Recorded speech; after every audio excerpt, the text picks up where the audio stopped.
her name whispered in fear and awe, her hands steady, her aim precise. She's not just a criminal. She's a hit woman, feared by enemies, trusted by none, and hunted by the law. Her story is one of power, betrayal, and a trail of bodies left in her wake. In today's Bond, we uncover the chilling rise and fall of one of the most feared hit women the world has ever known. As always, please note that the details of this documentary may include some content that some may find sensitive. Viewer discretion is advised. Finally, don't forget to subscribe to the channel. I have a dream of reaching 1,000 subscribers before Christmas, and you can help me make it happen. Karen Julieth Ojeda Rodríguez. She entered the world in October 2001 in a city that pulsed with the rhythm of industry and danger. Barranca Bermeja, a Colombian gem fueled by oil, was home to just 200,000 people. But for Karen, it wasn't a city of opportunity. It was a battleground. Karen's childhood unfolded in Barrio Primero de Mayo, a neighborhood that wore its scars of poverty and violence like a badge. Drugs were as common as the air, weapons traded hands in plain sight, and survival was a skill every child had to master. For Karen, each day felt like a test of courage, cunning, and the will to make it to the next. The streets hardened her. Handling weapons became less of a taboo and more of a tool for survival. Her sharp mind and quick thinking set her apart, turning her into someone even the toughest locals knew not to cross. It wasn't a life she chose, but one she adapted to, shaping herself into a survivor in the only way she knew. Friendships were rare for Karen. After her parents split, her solitude became her shield. She walked alone, her mind set on one goal, to rise above the chaos. And in 2019, despite every obstacle life threw her way, she graduated high school. But that was where her formal education stopped. She needed more than a diploma. She needed a way out. That way came in the form of Gorda Sakaria, a woman known across the neighborhood as the Fat Woman. Gorda was a storm in her own right, and she saw something in Karen. She offered her a job, a dangerous, thrilling, and potentially life-changing job. Karen was to work as a coordinator for one of the most feared criminals in Colombia, John Jairo Fernandez Portala, or Marihuano. The name carried weight, and Karen knew exactly what it meant. This wasn't just a job. It was an initiation into a world where rules didn't exist and survival wasn't guaranteed. Gorda told her that the meeting would be arranged, but she had to be ready at any moment. It wasn't just about showing up. It was about stepping into a world that could either make her or break her. But who exactly was Marihuano, the man she was about to face? His name carried a mythic weight in Barranca Bermeja, yet so much of what was said about him was shrouded in contradiction and fear. His real name was John Jairo Fernandez Portala. Back in 2005, he was part of the Central Bloc of the United Self-Defense Forces of Colombia, a paramilitary organization. By 2010, he rose to become a leader in the Los Rastrojos gang, and by 2016, he had entrenched himself in the drug trade in Barranca Bermeja. His reputation wasn't built on petty crime. He was wanted for murder, extortion, forcibly displacing poor families, and drug trafficking. In 2017, he suffered a devastating blow when police dismantled his operation. But Marihuano was no ordinary criminal. He quickly rebuilt, forming a new gang named Los de la M. This time, he extended his influence to Bucaramanga, Piedecuesta, and even back into Barranca Bermeja. Expansion, however, came with its risks. Every new move meant encroaching on the territories of other gang leaders. Yet Marihuano, with his sharp intellect and icy composure, devised calculated strategies to claim these areas without hesitation. His quiet demeanor masked a ruthless ambition that turned rivals into victims and fears into fuel for his empire. Despite his mistrust of nearly everyone around him, there was one person Marihuano relied on without question: his brother, Freddy Andres Fernandez Portala, better known as Bobbio. Bobbio was the opposite of Marihuano in many ways. He was reckless, preferring to handle threats alone. He loved late nights, drinking, and the chaos of nightclubs, often exposing himself to unnecessary risks. Yet, for all their differences, Bobbio was the other half of Marihuano's empire. Together, They created a force that no one dared to challenge lightly. Karen knew she was stepping into a deadly game, but the promise of power and escape from her past was too strong to resist. By mid-2019, Gorda Sakaria, the infamous fat woman, had finally arranged the meeting. Marihuano, intrigued by Gorda's description of Karen, agreed to see her. Gorda had painted Karen as a rare find, a 19-year-old who could handle weapons with precision, someone fearless and loyal. To Marihuano, this recommendation carried weight, as Gorda herself was one of the most experienced coordinators in the underworld. In the criminal world, the role of a coordinator was no small task. These individuals managed orders, handled cash transfers, and orchestrated crucial meetings. It was a position only trusted to those who could pass rigorous tests. When Karen arrived for the meeting, her face was unreadable. No fear, no excitement, no hesitation. She stood before Marihuano as if she belonged there. Marihuano, with his cold eyes and calculating mind, attempted to intimidate her with sharp remarks. But Karen didn't flinch. Her responses were brief, clever, and revealed an in-depth knowledge of drug and arms trade operations. By the end of their conversation, Marihuano saw something different in her, a rare quality that set her apart. He gave her a name, La Muñeca, the doll. Her beautiful face betrayed no emotion, and that blank slate of hers struck fear into anyone who looked her way. Marihuano decided to test her abilities, assigning her smaller tasks like delivering money to gang members and arranging meetings with drug distributors. It didn't take long for Karen to prove herself. By 2020, she had climbed the ranks with precision and fearlessness. But that same year, Marihuano was arrested on charges of murder and drug trafficking. Señor John Jairo Fernández Portala, identificado con cédula de ciudadanía 13566-432, corresponde a su cupo numérico, ¿listo? Le notifico en el momento la orden de captura 00010, emanada por la Fiscalía Especializada contra Violaciones de los Derechos Humanos de Barranca Bermeja por el delito de homicidio agravado, hechos ocurridos en el año 2007. Entonces en este momento le notifico la orden de captura, usted la puede verificar que se encuentra vigente, está vigente hasta el 8 de marzo del año 2020. En este momento tiene derecho a guardar silencio, todo lo que diga puede ser usado en su contra.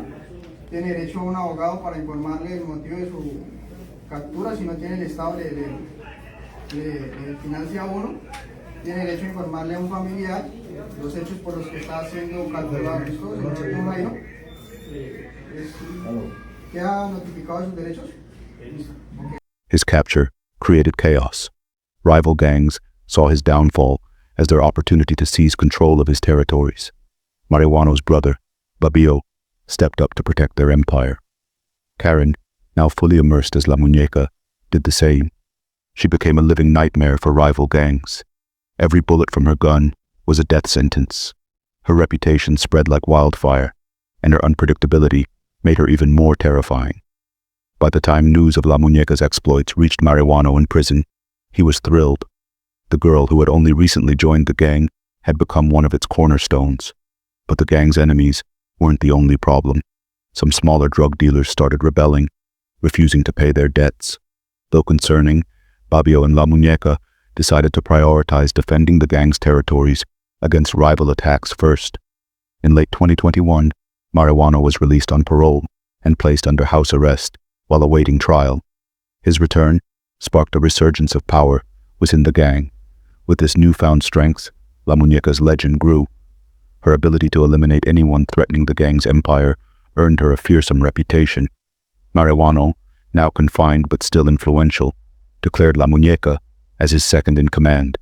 She took on the most complex coordination tasks and the largest deals, solidifying her place as a leader within the gang. This was the state of affairs until August 13th, 2022. It was a Saturday night. The neon lights of nightclubs in Barrio Primero de Mayo lit up the streets, and the music spilled into the air, mingling with the chaos of the weekend. As usual, Babio was there, roaming the infamous Route 52, a hub of nightlife in the neighborhood. Babio spent the night indulging, as was his habit, and when he finally left, alone and unguarded, he walked straight into an ambush. Two men on a motorcycle sped towards him, their weapons drawn. Before he could react, they opened fire. Bobbio fell to the ground, lifeless, his night ending in cold-blooded murder. The news of Bobbio's death hit Marihuano like a bolt of lightning. His brother, his partner, his closest ally, gone in an instant, betrayed by the shadows of the night. There was only one path forward: revenge. As soon as the police confirmed the identity of the body, Freddy Andres Fernandez Portala, known as Bobbio, they knew what would come next. They declared a state of emergency, anticipating Marihuano's retaliation. It was at this moment that La Muñeca transformed into something far more terrifying. In less than 2 months, the city saw 4 bodies from rival gangs turn up, riddled with bullets, and 8 others left with severe injuries. Her precision was unmatched. Those who escaped her bullets found themselves hunted by others, working under her coordination. La Muñeca became the face of vengeance, her actions striking fear into the hearts of everyone, criminals and civilians alike. The violence escalated, leaving the city in a state of panic. Fear seeped into every corner of Barranca Bermeja. The police, desperate to stop the bloodshed, arrested Marihuano again. This time, there were no leniencies. He was sent straight to prison. Y nuevamente se los decimos, aquí no hay cabida para ningún delincuente que quiera con las drogas, que quiera con el homicidio, que quiera con los hurtos, que quiera contra el atentado a los bienes, a la vida de los barranqueños. No hay cabida para ellos. La Fiscalía al iniciar este año dijo que iba a lograr las capturas de los objetivos de alto valor y cabecillas, porque efectivamente debemos centrarnos y de esa manera lograr la desarticulación o debilitar las estructuras criminales. Quiero felicitar en nombre de todo el pueblo barranqueño a la Fiscalía General de la Nación, al Cuerpo Técnico de Investigación, que con muchos meses de trabajo, con una ardua labores de investigación, de la aplicación de diferentes tipos de técnicas legales, constitucionales, han llevado a la captura de este señor para ser puesta en manos de los jueces de la República. Alcaldía de Barranca Bermeja, un gobierno de obras. The authorities believed they had extinguished the flames of war by taking Marihuano off the streets, but they failed to understand one crucial detail. The reins were now in La Muñeca's hands. The streets would not find peace. They would become a living hell. Karen Julieth Ojeda Rodríguez, now the undisputed leader of the Los de la M gang, carried the weight of maintaining the gang's dominance. This time, unlike before, she was determined to show no mercy. Small-time dealers who defied the gang's rules and didn't pay their debts would face swift retribution. However, she didn't know that her next decision would set the stage for her eventual downfall. During this period, Karen was in a relationship with Davy Jesus Garcia Palomino, a 26-year-old delivery worker who dabbled in drug dealings on the side. But Davy was among those who hadn't paid their debts when Marihuano was imprisoned. Karen demanded he pay, which led to a heated argument and the end of their relationship.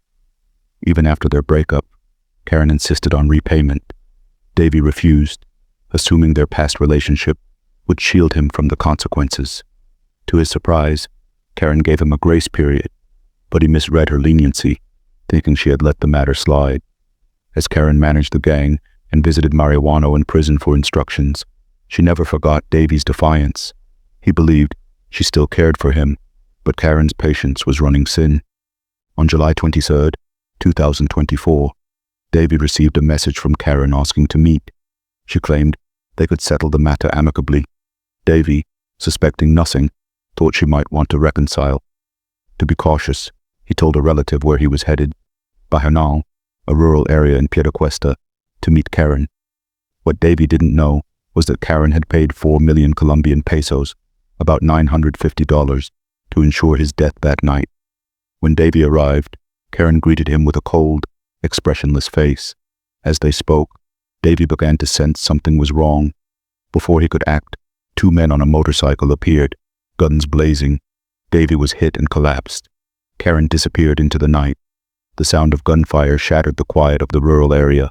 Residents rushed to find Davy on the ground, clinging to life. Paramedics and police arrived, and on the way to the hospital, Davy identified Karen as the one who lured him into the trap. He provided text messages as evidence, and mentioned informing his relative of the meeting. Davy was initially taken to a local hospital, but was later transferred to the International Hospital of Colombia due to the severity of his injuries. Despite surgery, he succumbed to his wounds at 11:50 p.m. With the evidence from Davy's phone and his relative's testimony, the police moved quickly. On September 30th, Karen and Gorda Sakaria were arrested, accused of orchestrating the murder.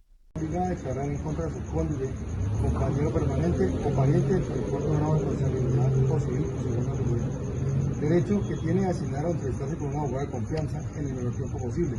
De no poder hacerlo, el Sistema Nacional de Defensoría Pública le proveerá su defensa. ¿Tiene abogado de eso? Pues usted nos informa que le publicamos un familiar que está saliendo cargado. El tercer derecho es el derecho a guardar silencio, que las manifestaciones que hagan podrán ser usadas en su contra y no está obligada a aclarar en contra de su cónyuge, compañero permanente o pariente dentro del cuarto grado de consanguinidad. Estas dos delincuentes, como ya lo decía nuestro secretario del Interior, sostiene una relación sentimental con un delincuente que está privado de la libertad conocido como alias Góngora. Él determina el homicidio de este ciudadano, mediante engaño lo llevan a un sector rural del municipio de Piedecuesta y allí es abordado por un sicario que le propina varios impactos y huye del lugar. Presentamos todos los elementos materiales probatorios a nuestra fiscalía, se solicitaron las órdenes de captura y estas dos delincuentes ya fueron cobijadas con medida de aseguramiento como partícipes por el homicidio del mes de julio en el municipio de Piedecuesta. Both women denied involvement. The police, needing stronger evidence, released them temporarily. Karen vanished after her release. Changing her hair color and style, she evaded capture time and time again. On December 5th, police finally tracked Karen down. She was arrested alongside a gang member named Leopoldo, and a 9mm pistol was found in their possession. Investigators are now testing the weapon to determine if it was used in Davy's murder. Now it's your turn to decide.